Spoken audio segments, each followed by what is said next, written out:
அப்போஸ்தலனாகிய பவுல் தீமோத்தேயுவுக்கு எழுதின முதலாம் நிருபம் 2ஆம் அதிகாரம். நான் பிரதானமாய் சொல்லுகிற புத்தி என்னவெனில், எல்லா மனுஷருக்காகவும் விண்ணப்பங்களையும் ஜெபங்களையும் வேண்டுதல்களையும் ஸ்தோத்திரங்களையும் பண்ண வேண்டும். நாம் எல்லா பக்தியோடும் நல்லொழுக்கத்தோடும் கலகம் இல்லாமல் அமைதலுள்ள ஜீவனம் பண்ணும்படிக்கு ராஜாக்களுக்காகவும் அதிகாரமுள்ள யாவருக்காகவும் அப்படியே செய்ய வேண்டும். நம்முடைய இரட்சகராகிய தேவனுக்கு முன்பாக அது நன்மையும் பிரியமுமாயிருக்கிறது. எல்லா மனுஷரும் இரட்சிக்கப்படவும் சத்தியத்தை அறிகிற அறிவை அடையவும் அவர் சித்தமுள்ளவராயிருக்கிறார். தேவன் ஒருவரே, தேவனுக்கும் மனுஷருக்கும் மத்தியஸ்தரும் ஒருவரே. எல்லாரையும் மீட்கும் பொருளாக தம்மை ஒப்பு கொடுத்த மனுஷனாகிய கிறிஸ்து இயேசு அவரே.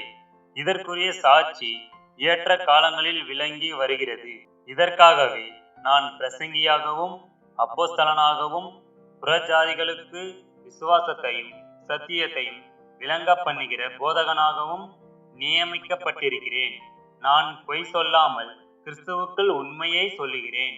அன்றியும் புருஷர்கள் கோபமும் தர்க்கமும் இல்லாமல் பரிசுத்தமான கைகளை உயர்த்தி எல்லா இடங்களிலேயும் ஜெபம் பண்ண வேண்டும் என்று விரும்புகிறேன். ஸ்திரீகளும் மயிரை பின்னுதலினாலாவது பொன்னினாலாவது முத்துகளினாலாவது விலையேற பெற்ற வஸ்திரத்தினாலாவது தங்களை அலங்கரியாமல் தகுதியான வஸ்திரத்தினாலும் ஞானத்தினாலும் தெளிந்த புத்தியினாலும் தேவ பக்தி உள்ளவர்கள் என்று சொல்லிக் கொள்கிற ஸ்திரீகளுக்கு ஏற்றபடியே நற்கிரிகைகளினாலும் தங்களை அலங்கரிக்க வேண்டும்.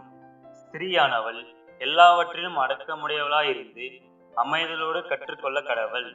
உபதேசம் பண்ணவும் புருஷன் மேல் அதிகாரம் செலுத்தவும் ஸ்திரீயானவளுக்கு நான் உத்தரவு கொடுக்கிறதில்லை. அவள் அமைதலாயிருக்க வேண்டும். எண்ணத்தினாலெனில் முதலாவது ஆதாம் உருவாக்கப்பட்டான், பின்பு ஏவாள் உருவாக்கப்பட்டாள். மேலும் ஆதாம் வஞ்சிக்கப்படவில்லை, ஸ்திரீயானவளே வஞ்சிக்கப்பட்டு மீறுதலுக்குட்பட்டாள்.